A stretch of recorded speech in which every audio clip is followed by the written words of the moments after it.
ഇന്നലെ രാത്രി മുഴുവൻ തോരാമഴ പെയ്ത ഒരു പ്രദേശമാണ് ഈ കാണുന്നത്. നോക്കി, ഇവിടെയൊക്കെ സാധാരണ അങ്ങനെ മഴ പെയ്താൽ വെള്ളം നിൽക്കാറുള്ളതാണ്. ഇപ്പോൾ ഒരു തുള്ളി വെള്ളമുണ്ട്. ഈ തിണ്ട് കെട്ടിയ കാരണം അവിടെ നിന്നുള്ള വെള്ളം ഇങ്ങോട്ട് വരില്ല. എന്നാലും അതിശയം തന്നെ, അജാതി മഴയായിരുന്നു രാത്രി.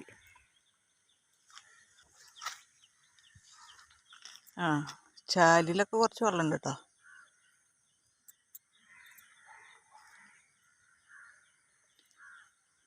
അവിടെ ചാലിലുണ്ട്, ഇവിടെയുണ്ട്, അതിനപ്പുറത്ത് ഇവിടെയൊക്കെ കുറച്ച് വെള്ളം ആ ചാലിലൊക്കെ കാണുന്നുണ്ട്. തൃശ്ശൂർ ജില്ലയിൽ അവധി പ്രഖ്യാപിച്ച് വിദ്യാഭ്യാസ സ്ഥാപനങ്ങൾക്കെല്ലാം അവധി പ്രഖ്യാപിച്ചിട്ട് ആകാശം ചെറുതായിട്ട് മൂടി വരുന്നുണ്ട്. പിള്ളേർ സന്തോഷിച്ചിരിക്കുക. ചെറുതായിട്ട് മഴ ചാറി തുടങ്ങുന്നുണ്ട് കേട്ടോ.